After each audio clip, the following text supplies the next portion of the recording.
So dudes, it's your boy Tuhu. In my last video, I briefly mentioned that the better gacha games out there are not pay to win. I brought this up because I've noticed a concerning amount of discourse from Twitch chatters or just social media in general over the years thinking that gacha games are somehow pay to win. And I consider this to be a universal issue, as in I feel like both people who do or don't play gacha think this. People who don't play gacha just look at the fact that gacha games have omega microtransactions and automatically assume it's pay to win, while people who do play gacha either get salty that they couldn't roll for their favorite Gooner character, or can't fully clear things like Spiral Abyss, MOC, TOA, or Shiu Defense and think it's pay to win, or whatever else their reason might be. So in this video, which will probably be a bit shorter than usual since this is only meant to be like an extension of the previous video, I want to debunk the perception that gacha games are pay to win, because they, in fact, are not.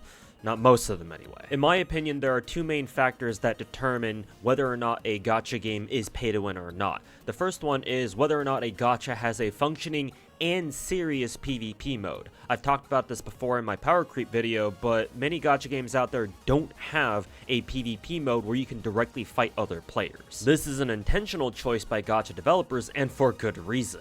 In gacha games, having more characters is one of the best perks you can have, because the more units you have, the more options you have in order to do content, and thus the easier your progress will be. And because usually in gacha games, one of the only ways to obtain new units is to roll the gacha. That means that the more you roll, the more characters you'll have, and maybe some of those characters themselves will also be innately stronger than usual thanks to any dupes you might roll of them. And yeah, remind me again, how exactly do you roll more on gacha? It also certainly doesn't help that higher rarity units who are typically locked behind gacha are usually stronger than free-to-play units, and that nowadays gacha games tend to have less characters overall, so there's more of an emphasis for people to roll on gacha for more units. This means that any sort of PvP in any gacha game is inherently imbalanced by nature. People who pay for more or stronger characters, or sometimes even both, will simply have too big of an advantage over those who don't, and there's not really much you can do to like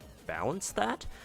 It's not impossible per se, but most developers would rather not have to deal with trying to come up with a PvP that's actually somewhat balanced for everyone involved, so they just say fuck that shit and don't bother adding one at all. Some gacha games do have PvP, but a lot of the time it isn't meant to be taken seriously and is mainly intended to give you kind of like special currency that you can use to buy stuff from like a shop or something. The gacha games that I play that do this are Azure Lane and Blue Archive, and they both have the same kind of PvP where you set up a team to go fight another player's PvP team, the game auto battles it out for you and lets RNG take the wheel to see who wins, and you use whatever currency you get from those PvP matches to buy stuff from their respective shops. Some gacha PvPs also reward you with actual gacha currency, which is something I would have been opposed to in the past, but after playing them I've come to realize that that isn't so bad actually, mainly because you should see it as an extra way of getting gacha currency,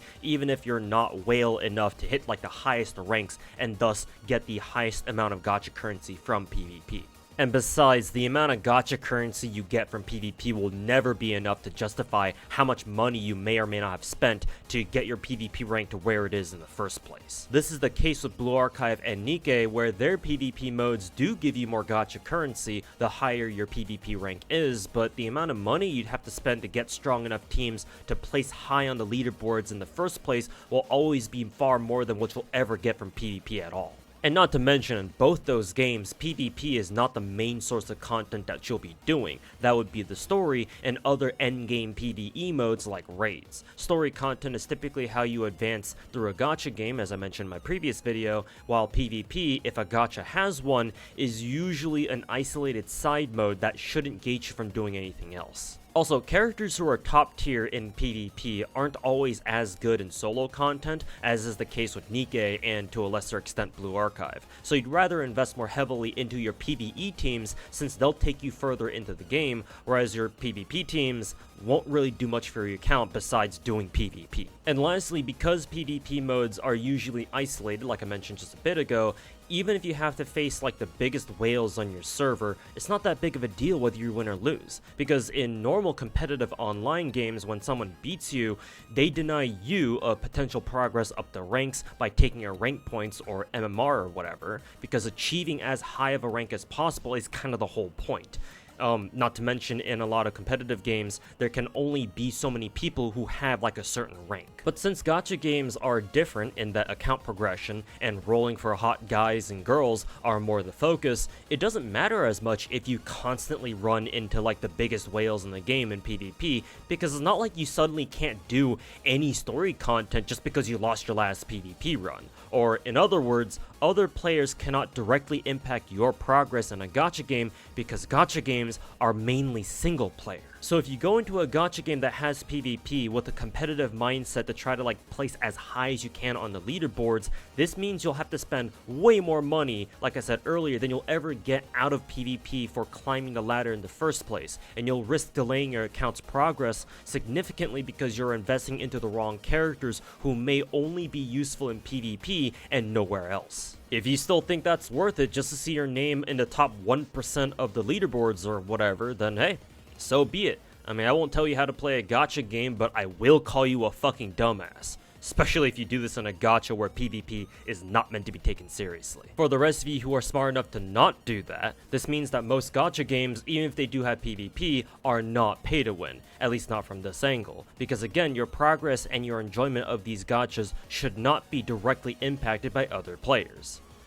Well, unless you play FGO, but that's an old school gacha, and as I said in one of my previous videos, older gachas are fucking weird. If you're curious to know what a gacha that does have a serious PvP mode looks like, then the one I know of is called Epic 7.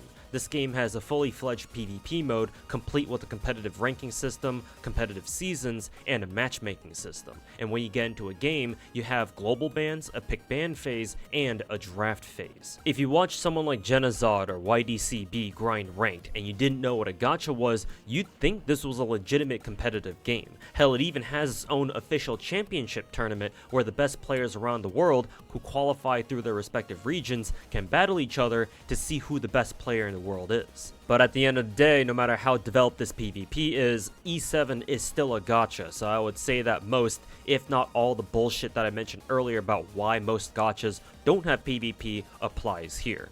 For transparency's sake though, I have never played Epic 7, so I don't know exactly how pay to win its PvP really is, but I would imagine it has to be, at least to a certain degree, given that there's a fucking world championship tournament for it, so you know that there are people out there who are willing to spend money to like stay on top of the meta or something for a chance to qualify, if not just to hit legend on ranked. The second factor is whether or not you can clear all the main content in a gacha as a free-to-play or not.